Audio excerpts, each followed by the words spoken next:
Dr. Kalvesmaki is founder and director of the Text Alignment Network and an editor of the digital-only Guide to Evagrius Ponticus. His research centers on Greek theological and philosophical texts from late antiquity.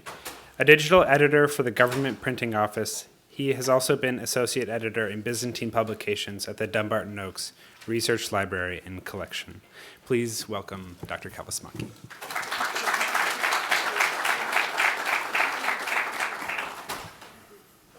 Thank you.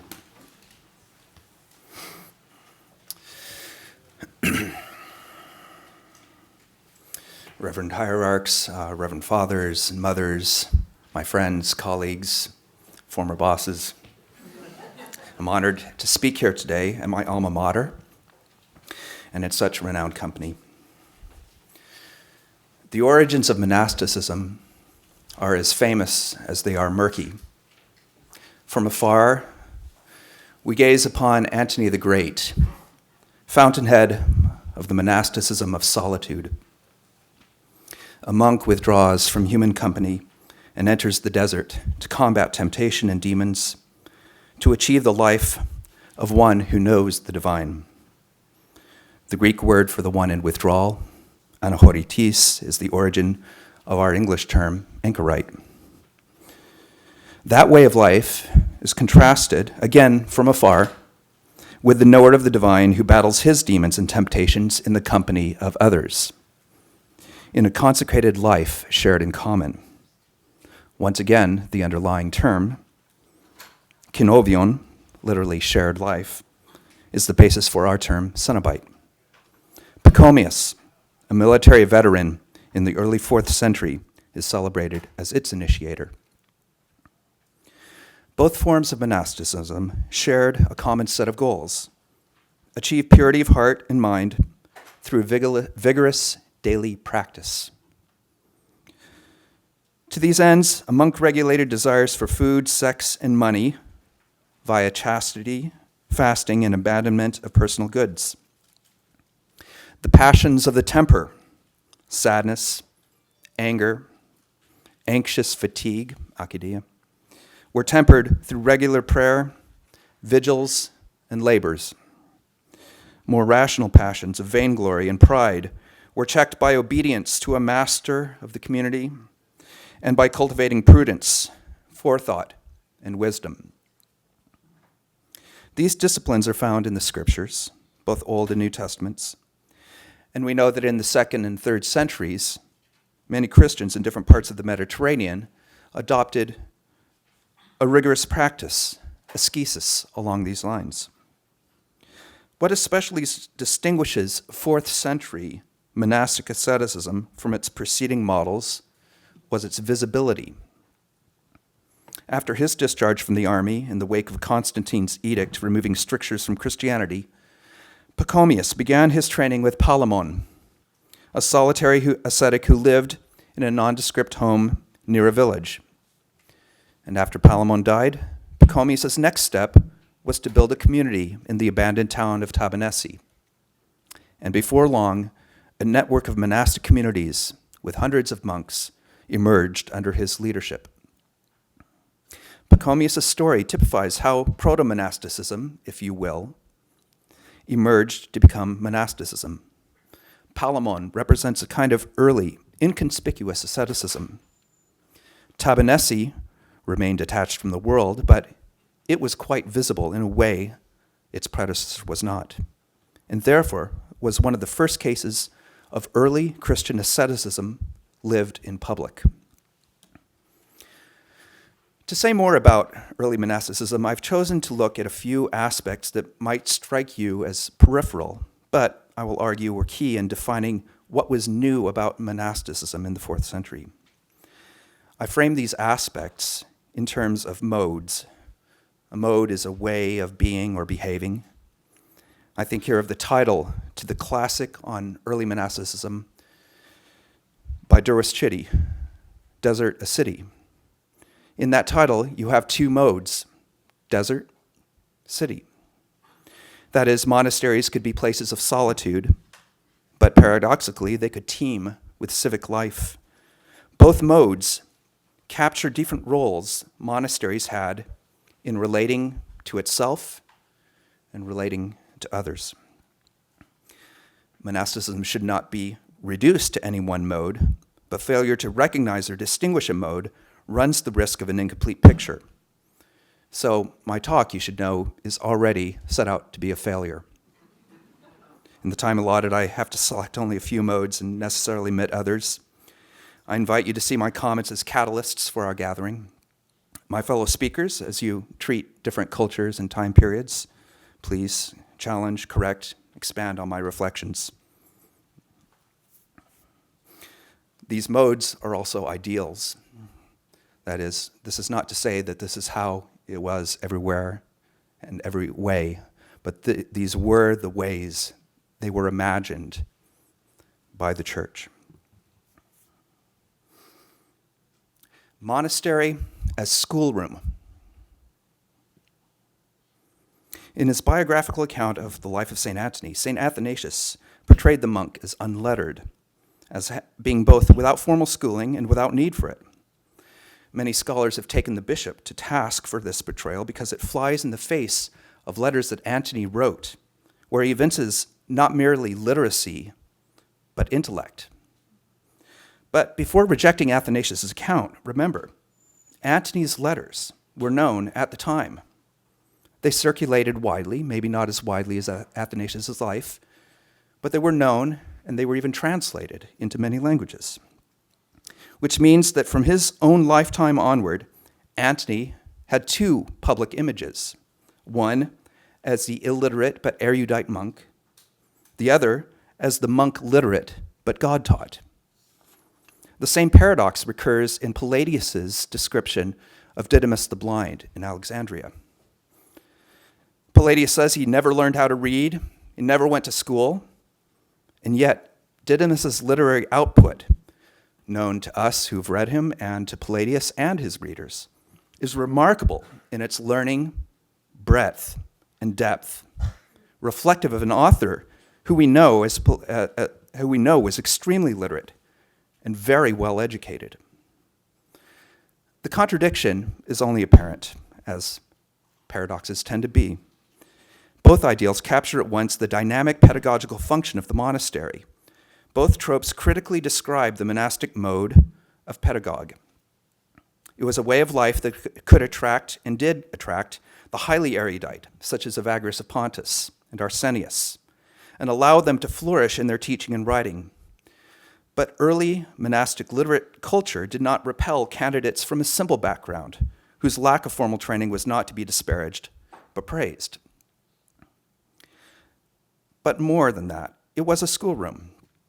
The work of Lillian Larson has shown that pedagogy was not merely ancillary to, but central to monastic daily life.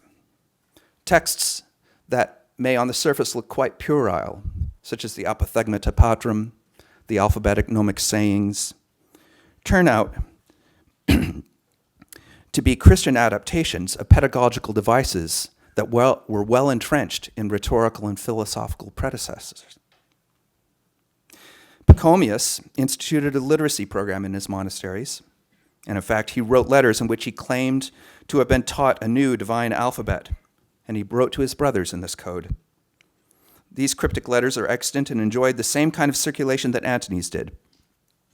He and his successors left behind a modest but an important corpus of texts that we call the Pachomiana, attesting to monasteries dependent upon the written word and a flourishing written culture. That culture went wherever the monastery did.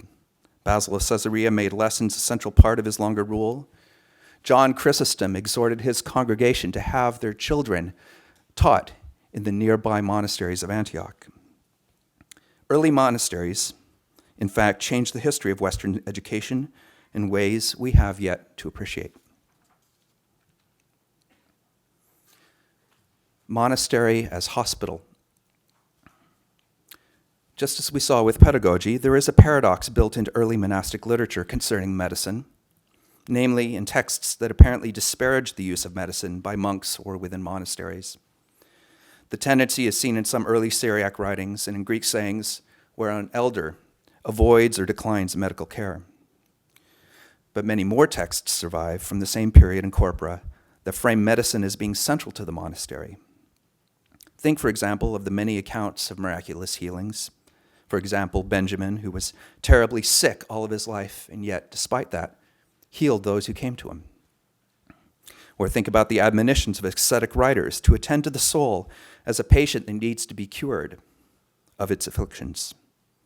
The writings of Evagrius regularly draw from medical analogies to advise readers on how to diagnose and treat certain temptations, as if they were diseases of the soul.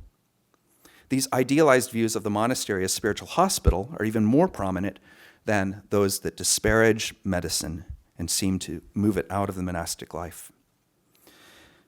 These salutary texts comport with many other texts that show that monastic interest in medicine was not merely spiritual and miraculous, but material and quotidian. Many passages in the Pachomian rules deal with circumstances when a brother falls ill, and for good reason. Illness was a very common part of life, and monasteries were actually at the vanguard of treating them. Andrew Crislip, among others, have shown that the earliest monasteries introduced a new approach to health care, providing, as they did, a place where the sick would be guaranteed health care from professionals and non-professionals on both outpatient and inpatient bases. He's argued that the monastery provided a healthcare system until then not seen in the ancient world, one that has become the model for the late antique hospital. At Nitria, the monastic settlement included doctors. A certain Apollonius, who lived there, turned his business skills to procuring medicines for the community and distributing them. The writings of one of Nitria's most famous residents, Evagrius, mentioned earlier, presumed his monk readers knew through personal experience about detailed medical care. We have two Spanish brothers, Paisius and Isaias, who split their inheritance. One gave all of his money to church institutions and sequestered himself in solitude as an ascetic, whereas the other built a monastery whose main purpose was to feed the poor and to heal the sick, whom he personally attended to day in and day out.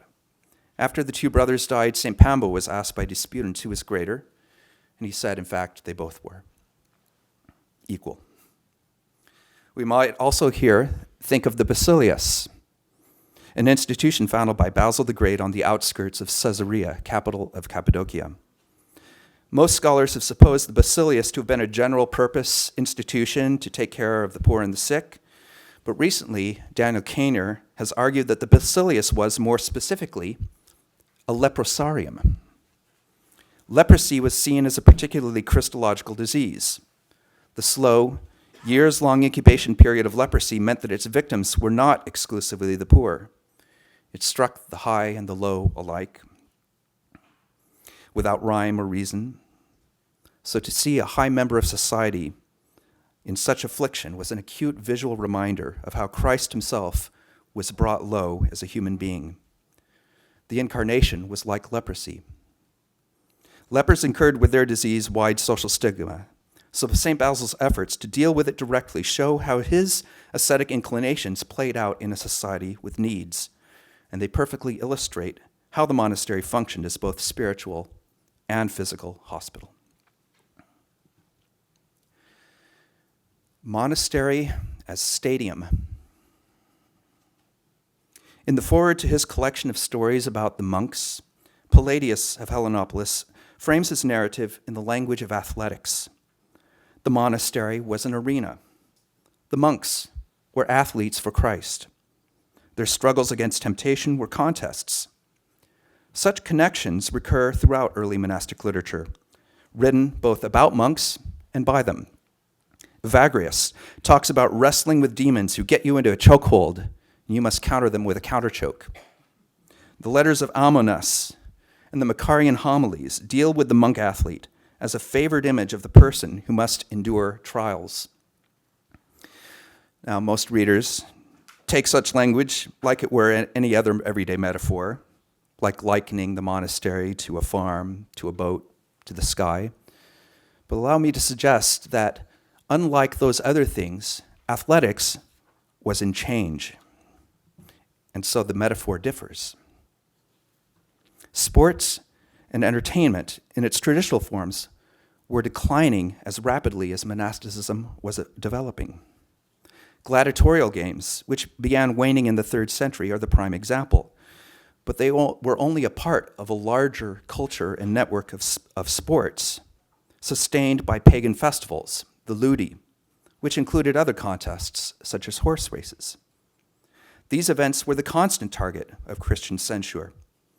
In reading the works of early Christians, such as Tertullian or John Chrysostom, you might be forgiven for inferring that Christians had no place for athletics at all, not just the bloodletting ones, but the nonviolent ones too. Let me propose that the early Christians did have an alternative view of sports. The monastery was a key realization of that ideal. Many of the major components required in sports are present. There were, of course, the athletes, the monks themselves, but there were also coaches, the elder monks, and there were spectators, pilgrims and fellow monks, whose adulation made asceticism a public sport. Many monastic ascetics became regular attractions. Think of John of Lycopolis, day's journey away from Alexandria, or Alexandria, a woman who sequestered herself in a tomb very close at hand. And as I've been saying all this, some of you have already flown ahead to the pillar saints of Syria, who were the object of thousands of people visiting and gawking at their feats. Now, ostensibly, the competition was not athlete on athlete. Rather, they were competing alongside each other, running the same obstacle course, competing for a prize that admitted as many victors as who could reach the goal. But that's not always how it played out. Early monasticism was permeated with a culture of ascetic competition, as attested by the author of the Historia Monachorum. Abba Apollo exhorted his monks to outdo each other in virtue. Macarius of Alexandria heard what feats of diet were being performed by other monks, and he tried to outdo them to the detriment of his own health. Pior the Egyptian settled at a place that had brackish water, and he lived there until his death. Many monks in succession came, dwelt there, trying to outdo him, but none could remain longer a year before having to move away due to health. Monasticism set up a framework where St. Paul's aspiration to race for a prize that does not perish could be made real and open to any contestant.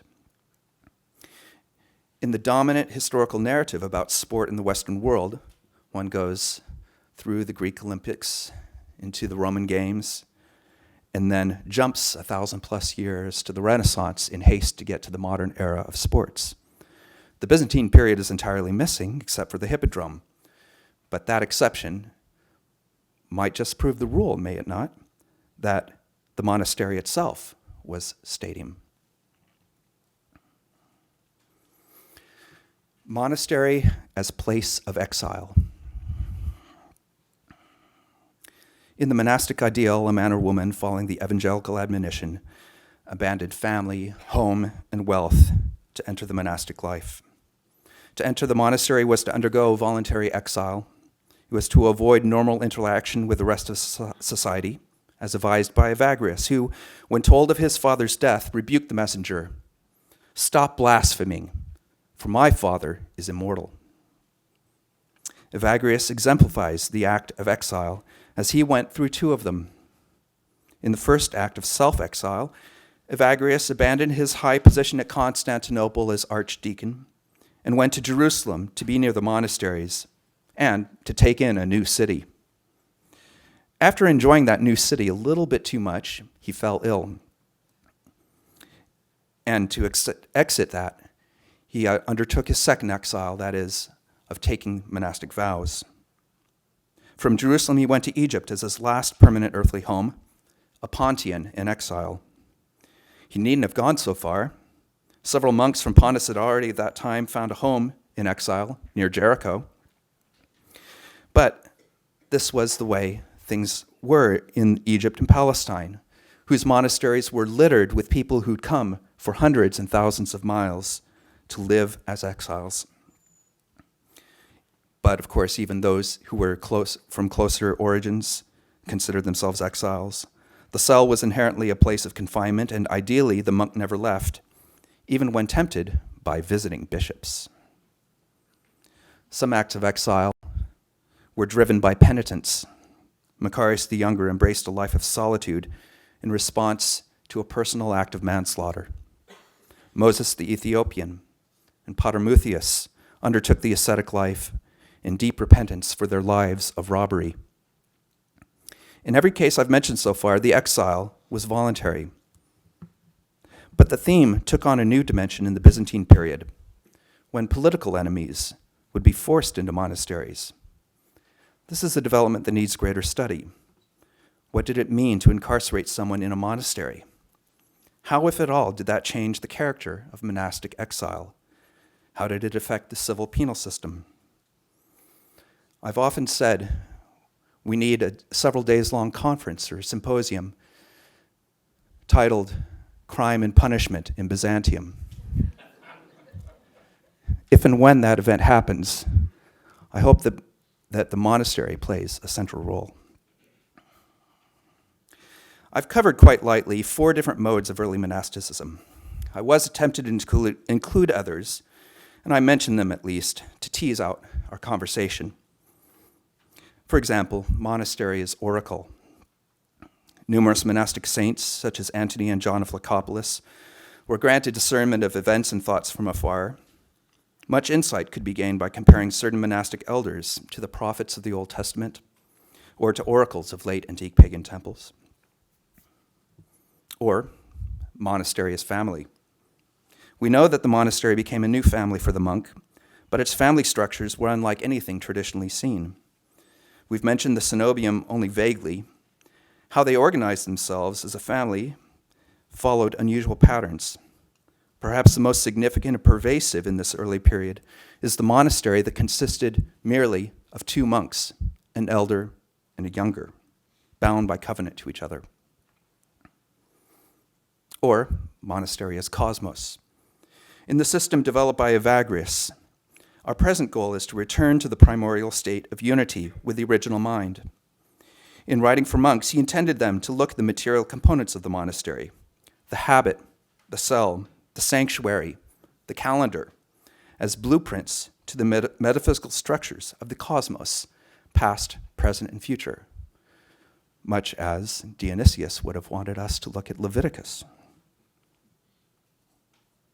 The monastery provided a new way to inhabit that universe. Overall, the emergence of the monastery in the 4th century had many different aspects and provided many points of rupture, both spiritually and socially. My remarks have been rather general, merely to provide themes for a conference that I know will uncover a vast expanse of time and geography. The formative 4th century is itself too complex to summarize easily, but I hope these modes become catalysts for other speakers to flesh out much better than I have the numerous contours of Byzantine monasticism. Thank you.